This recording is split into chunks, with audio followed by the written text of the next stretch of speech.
What's up guys, my name is Josh and let's talk about the Massdrop Sennheiser 58X Jubilee. So this is basically a $150 headphone that you can pretty much only get on Massdrop and used markets like Craigslist, eBay, Headfi, stuff like that. And this headphone is kind of odd in terms of not only the build, which I'll get more into in a second, but actually the actual makeup of this headphones. Now I haven't reached out to Sennheiser to confirm, but from what I hear down the food chain is that the driver that is in this headphone is a retuned version of the same headphone that's in the HD660, which is a $500, premium priced brand new type of headphone from Sennheiser. Now there's a review of that. Now personally, it doesn't sound anything like that.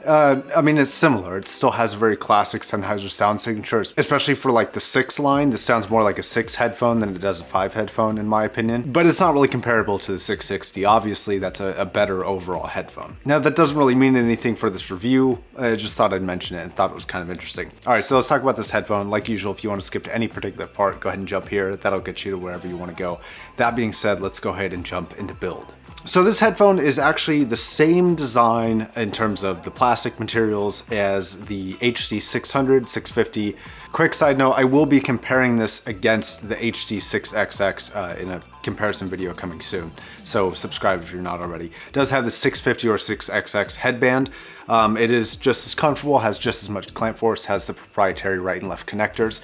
Now the one thing about the build that I personally do not like, because I am a huge fan of this build, I think that they last for years. I personally really like the clamp force, I like the oval ear shapes. But one thing I don't like is one, the gloss and the mismatched colors on this. So it has like matte black in certain areas, has gray grills, and then like a black headband piece. And to me, it kind of looks like somebody put this together through used parts. Kind of odd. I don't really like it that much, but everyone's preference is going to be completely personal. If you like it, then hey, more power to you, man. But personally, I would have preferred like a gray. Would have been cool to see a solid color like is on the 6XX. And then last note about the build is that I personally don't mind. It doesn't bug me, but some people do think that the 600 and 650 clamp force is a little too much.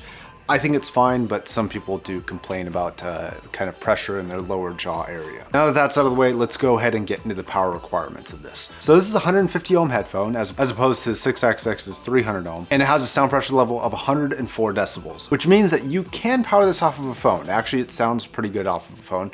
However, an amplifier, while not being required, is recommended to get the full benefit of the sound. You're pretty much only going to see positives with going with an amplifier on this, although it is not technically what I would consider to be required. Now let's talk about the sound. So this is classic Sennheiser tonality. This sounds like a Sennheiser headphone. The treble, the mid-range, the bass response screams classic Sennheiser. And to me personally, from the current lineup of the HD5 line, this doesn't really sound like one of those headphones. This more to me sounds like the HD600 or the HD650 or 6XX. Despite the name, I think it's more oriented towards the 6 line than it is the 5 line, but that's just my opinion of it. Now let's talk about treble. So treble is not offensive at all. It's not fatiguing at all. It's very, very well mannered.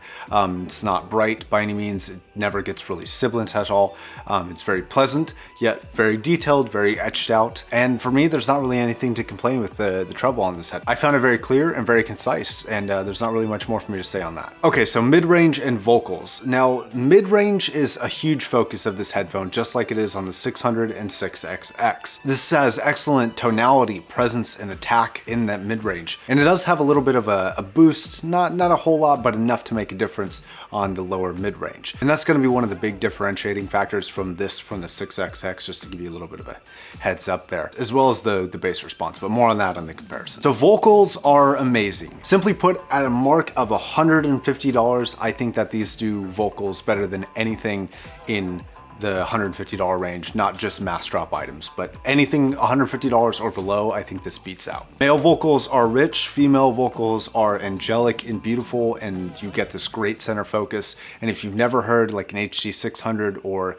these, basically, the way I would describe the sound is you can imagine that you are listening as the microphone itself. That's kind of the best explanation that I've seen other people give, is that it really just feels like you are the microphone. It's very intimate. Some people do consider it to be a little bit claustrophobic. I personally don't.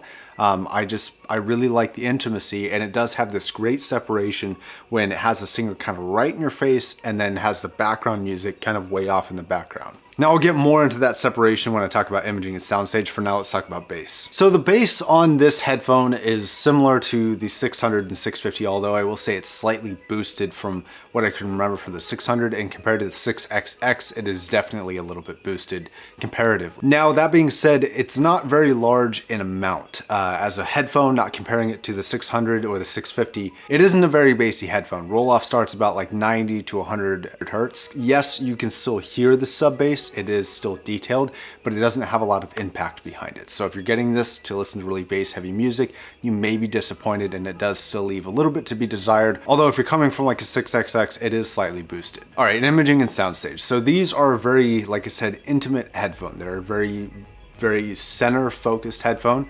They don't have a very wide soundstage by any means. They are incredibly accurate within the soundstage that is given, which is, you know, that imaging factor. They're very good at imaging. However, they do not go very wide.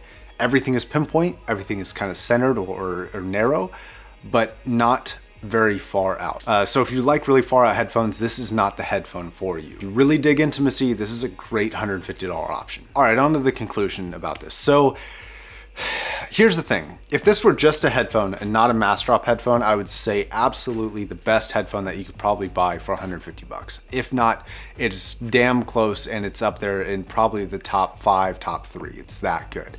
Very excellent. Between the build quality and the sound quality, it's very good. And I honestly do believe that. No one's paying me. This is semi-patron.